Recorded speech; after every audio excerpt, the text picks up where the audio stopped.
All right, let's get into sports, kind of, sort of.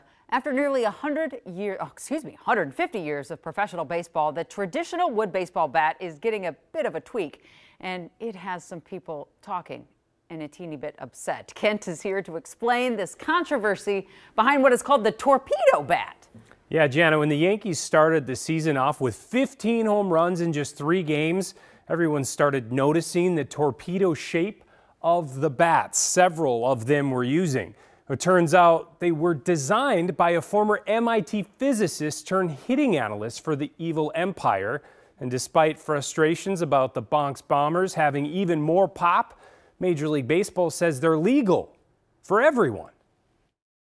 If you're looking for the latest bat, there's a lot of variations. Baseball 365 in Burnsville usually has you covered. Here's a couple different options. But Ryan Cousins admits, I just heard about it about 4 days ago. He didn't see the torpedo bat craze coming. It kind of came up out of nowhere. We had a couple customers ask us, and I honestly didn't know anything about them. When they asked me, I had to go look them up online and know what they were. What he found were images of 5 Yankees, including Cody Bellinger, Jazz Chisholm Jr., and Anthony Volpe, using the oddly shaped bats to help their team belt a record-tying number of homers through 3 games. This is actually Volpe's model before he was using the torpedo bat. Cousins says Victus Sports and Louisville Slugger are both apparently making the bats exclusively for pros. And despite a few hints on social media, they're not for sale yet. I'm sure that'll change very quickly here. So as soon as they launch, we'll have them in the store. Major League Baseball does police the thickness and length of bats. This one is 32 inches. They can be up to 42 inches. Highly unlikely, though. This is where it gets complicated.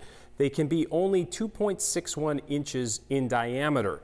And the torpedo bats don't change that math. It simply changes the thickness of the bat to the part where you make the most contact. So it should, you would think, be a little easier to balance, a little easier to swing for the players. The benefit is twofold. Bat control and bat speed. He says big knobbed bats are based on a similar premise. It's going to bring a lot of the weight towards the handle, kind of down towards here. And again, the idea is to balance the bat out a little bit, bring the weight closer to the hands. And while the torpedo bats might strike an even better power balance, he says it could also just be the Yankee effect. Aaron Judge is a good example. He's not using one, and I think he's doing okay. Just a pretty big asterisk. Yeah, exactly. Obviously, it's getting pressed because they're started out so hot. If they were 0-3, I'm sure nobody'd be talking about it. Which brings us to the other players, including the Twins' Ryan Jeffers, who have turned to the torpedo bat. So far, Jeffers is just 2 for 10 with no home runs. You still got to hit the ball, right? You do, yeah. You still have to have talent and be able to hit a 100-mile-an-hour fastball, no matter how big the barrel is.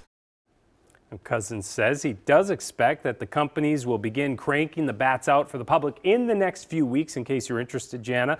But right now, they've been flooded with demand from pros. Several are trying to fill orders for their teammates right now. I did check with the Twins, by the way. I was told that they don't have any at their clubhouse here. Jeffers has a couple with them in Chicago, but that's about it. May want to loan those out. They lost 9-0 to the White Sox today. Yeah. Okay, bye, Ken. Thanks.